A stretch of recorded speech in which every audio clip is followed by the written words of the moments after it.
November 1831, Texas frontier. 11 men, including the Bowie brothers, thought they were chasing silver dreams on the San Saba River. Instead, they walked into a Waco, Tawakoni, and Caddo trap, outnumbered 15 to 1. You know the Bowie knife legend, but this wasn't a duel. It was a siege with fire, arrows, and endless rifle volleys. They held for 13 hours, turning ambush into standoff, like a Wild West version of holding the fort. Except the fort was a bush and the enemy brought hellfire. The Texas frontier in November 1831 stretched like an open invitation or a trap, depending on who was reading the map.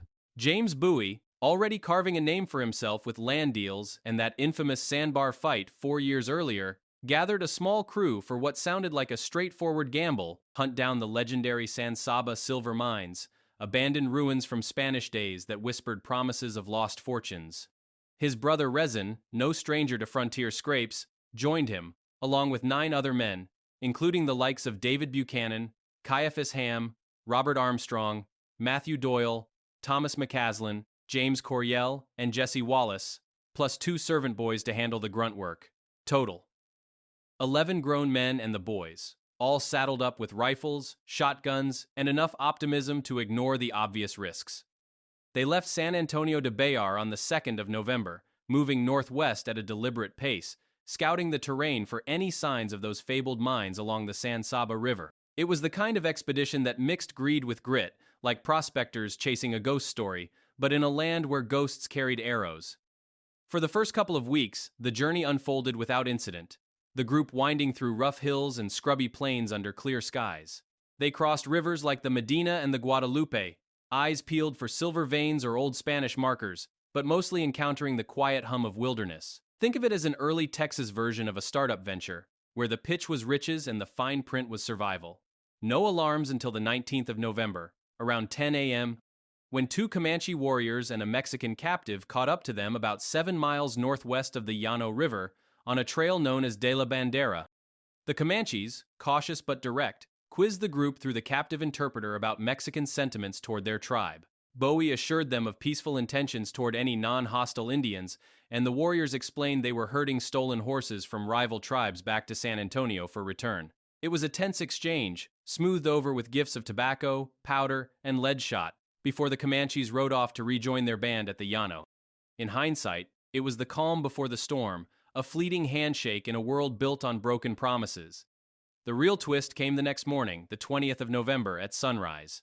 The same Mexican captive rode back alone, urgency etched in his face, bearing a dire warning: a massive war party of about 124 Tawakoni, Waco, and Caddo warriors totaling around 160 when scouts factored in was tracking the expedition with lethal intent. He flashed a silver medal given to his Comanche chief Yesayune, or Isaiah in some accounts, by San Antonio authorities earlier that year, as proof of his credibility. Yesayune had tried to talk the attackers down at their camp the day before, arguing against the assault, but the Tawakoni and their allies brushed him off, splitting off in anger. The chief offered aid if Bowie's group turned back to link up with his 16 men, even suggesting a defensible hilltop near the old mission ruins. But with the enemy already positioned between them and the Comanches, retreat felt like walking into the jaws. Bowie weighed the odds outnumbered 15 to 1, supplies limited, but the mines just 30 miles ahead and opted to press on toward the abandoned Spanish presidio on the San Saba, hoping its stone walls might offer shelter. The push forward turned grueling as the day wore on. Rough trails bogged down their horses, already worn from days of travel, and nightfall caught them short, about 6 miles from the fort. They improvised a camp in a motte of live oak trees beside a thicket and a small stream, later known as Calf Creek, 3 miles north of the river. Clearing a path through the brush for better sightlines, they hobbled the animals, posted guards, and settled in under the stars. It was a pragmatic setup, but laced with irony. These men, drawn by tales of hidden wealth, now hunkered down in a makeshift fortress of foliage, unaware that dawn would transform their treasure hunt into a desperate bid for life. The air hung heavy with unspoken doubts, the kind that frontier lore turns into legend, where silver dreams dissolve into the smoke of rifle fire. Sunrise on the 20th of November cracked the horizon like a faulty promise, the Bowie group stirring from their Oak Grove camp with packs half-strapped and horses still hobbled. They spotted the enemy first, a scout trailing their path at 200 yards, his figure sharp against the open terrain.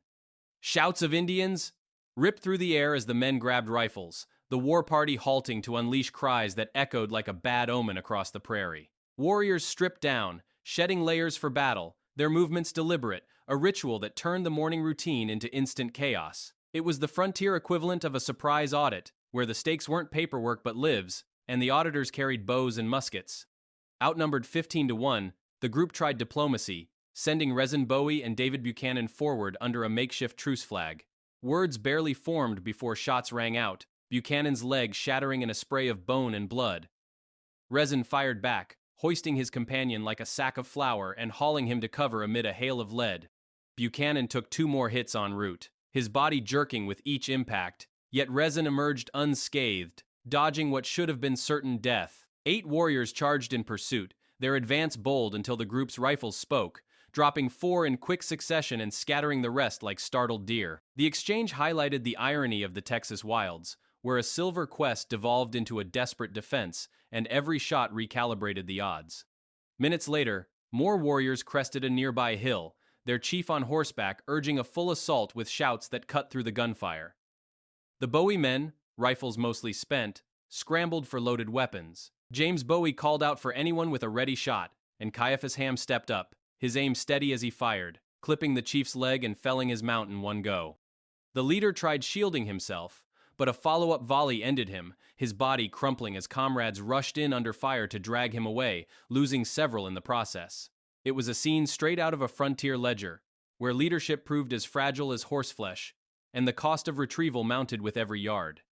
The remaining warriors regrouped behind the hill, a few dodging trees for potshots, before surging back with archers in tow for a heavier barrage. Arrows whistled alongside bullets, the air thick with threats. As one chief fell to precise rifle fire, another appeared on horseback, bold as the first. The call went out again for a loaded gun, silence hanging until young Charles, the mixed-race servant boy, dashed forward with Buchanan's unused rifle. James Bowie took it, squeezed the trigger, and dropped the second chief, who was swiftly carried off amid renewed volleys. These takedowns shifted the momentum subtly, like knocking pins in a game where the alley was the open plain, and the bowlers risked everything on each throw. As the hilltop assault pressed on, a new threat slithered in from behind, 15 to 20 Caddo warriors creeping along the creek bed to open fire from 40 yards. The surprise volley caught Matthew Doyle square in the chest, dropping him mid-motion. Thomas McCaslin rushed to aid, ignoring warnings about the creek bank sniper nests, only to spot an enemy and take a fatal shot through the body moments later. Bodies hit the dirt as the group realized the encirclement was complete, gunfire erupting from rocks, trees, and brush in every direction. It felt like a 19th century version of being caught in a crossfire simulator, where the simulation was real, and escape routes vanished with each crack of powder. Robert Armstrong leaned out to pinpoint a shooter, his rifle rising just as a bullet slammed into it, splintering the stock and lodging in the barrel, rendering it useless. The group's position among the oaks grew untenable, too exposed to the barrage, so they fell back into the nearby thicket, using the brush for cover. Priorities locked on the Creek riflemen, visible from their new vantage, and they picked them off methodically, aiming for heads to ensure finality. The cleared path from the previous night became an unintended asset, offering views of the prairie while concealing their movements, a small architectural win in a landscape designed for ambush. After each shot, the men shifted positions by a few feet, confusing the enemy's aim, which fixated on lingering smoke puffs. Warriors unloaded 20 rounds into spots no larger than a handkerchief, their frustration mounting over 2 hours of futile barrages. Only James Coryell took a hit, a bullet grazing his arm before deflecting off a bush and embedding in his side without deep damage. The tactic mirrored modern evasion drills, but with black powder and no training manual, relying on instinct to turn a defensive scramble into a prolonged standoff. By now fully surrounded, the Bowie group adapted on the fly, their thicket becoming a fortress of necessity amid the relentless assault. Bullets alone weren't dislodging the Bowie group from their thicket stronghold, so the warriors switched tactics, igniting the dry prairie grass in hopes the flames would force a retreat or provide cover for their own withdrawal. Winds from the west carried the fire sideways, scorching down to the creek and sparing the defenders a 5-acre bubble of safety, almost like nature's ironic nod to the underdog. While smoke billowed, the attackers dragged away their fallen, the air filling with the crackle of burning vegetation and the muffled sounds of repositioning, turning what started as a hunt for silver into a literal trial by fire. The Bowie men didn't idle, scraping away grass and leaves to shield their wounded and supplies from encroaching embers, then piling rocks and brush into a makeshift wall for better defense. Flames failed to flush them out, prompting the warriors to regroup on the prairie for another push, but a sudden northern gust shifted everything, whipping the blaze straight toward the thicket with renewed fury. One bold attacker crawled close enough to spark the grass anew, his plan nearly sealing the group's fate in a fiery trap, until Robert Armstrong's sharp eye and steadier aim dropped him mid-escape, halting the immediate threat in a puff of smoke and finality. Desperation peaked as flames leaped 10 feet high, racing toward them under a barrage of 20 shots per minute, the warriors' cheers mixing with the roar like a premature victory chant. Staying meant burning alive, fleeing meant easy targets in the open, a no-win scenario that frontier life specialized in delivering without mercy. Huddled in the thickening smoke, the group conferred quickly, agreeing on a grim pact. If the enemy charged under cover, they'd fire one last volley, then close ranks back-to-back for a knife fight to the bitter end, preferring steel over surrender. Luck intervened when the warriors used the haze, not for assault but to recover more bodies, a cultural priority that bought the defenders precious moments, underscoring how rituals could tip the scales in unexpected ways. This phase of the battle highlighted the absurdity of human plans against elemental forces, where a silver expedition morphed into a survival seminar, and decisions boiled down to choosing the least awful death. The group's resolve held, not through heroism, but through the raw calculus of options exhausted, much like a poker game where folding wasn't on the table, and the house always seemed to hold the aces. By sundown, after 13 grueling hours of combat, the warriors finally pulled back 300 yards to camp for the night, their retreat a tacit admission that the quick kill had turned into a costly slog. The Bowie group worked until 10 that evening, bolstering defenses and filling every container with creek water, bracing for a dawn renewal that logic suggested was inevitable. Through the darkness, mournful cries drifted from the enemy camp. A soundtrack of loss that echoed the day's toll without needing translation, reminding everyone that victory's price tag didn't discriminate by side. Dawn brought no fresh assault, instead revealing the warriors adhering to custom by executing a mortally wounded comrade, then relocating to a distant mountain for burials, their movements deliberate under the weight of defeat. 2 scouts from the Bowie side ventured to the abandoned camp at 8, counting 48 bloodstains as grim markers, later corroborated by Comanche reports pegging enemy losses at 82 killed or wounded. On their own ledger, the group tallied 1 dead, 3 injured, 5 horses slain, and 3 more maimed, a lopsided outcome that defied the initial odds like a bad bet paying off against the house. They held position through the morning, refining barricades until early afternoon, when 13 warriors appeared on the horizon, scouting for weakness. Spotting the defenders alive, armed, and entrenched, the newcomers departed without engagement, sealing the battle's end in anticlimax rather than fanfare. The group relocated to the nearby Spanish Presidio ruins, holing up for 8 days to tend wounds and regroup, the stone walls offering the shelter they'd sought too late, now a quiet refuge where silver dreams faded into recovery routines. This interlude exposed the frontier's harsh arithmetic, where survival wasn't triumph but mere continuation, and the echo of gunfire gave way to the mundane tasks of healing, all while the vast Texas landscape absorbed the bloodshed without a trace. It was a pause pregnant with reflection on how a warned expedition ignored omens, fought through encirclement, and emerged battered but intact, a testament to grit over gold. After 8 days hunkered in the Presidio ruins, nursing wounds and mending gear, the Bowie group slipped out under cover of night on the 28th of November, pointing south toward San Antonio with a mix of relief and wariness, their silver dreams shattered but lives intact. They pushed through the darkness, the terrain familiar yet laced with shadows that could hide pursuers, stopping by afternoon to camp in a defensible spot, half expecting the Tawakoni to regroup for one last swipe.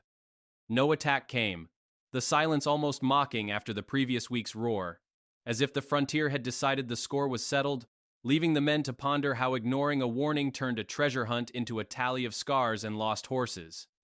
David Buchanan's leg festered badly without proper medical aid, the shattered bone and infection a grim reminder of the dawn volley that started it all, so the group improvised with frontier ingenuity, boiling live oak bark into a poultice mixed with charcoal and cornmeal, binding it tight with buffalo hide, and leaving it untouched for 5 days.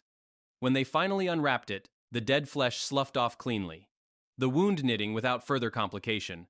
Buchanan's full recovery, a quiet miracle amid the expedition's losses, underscoring how survival often hinged on scraps of knowledge rather than grand plans.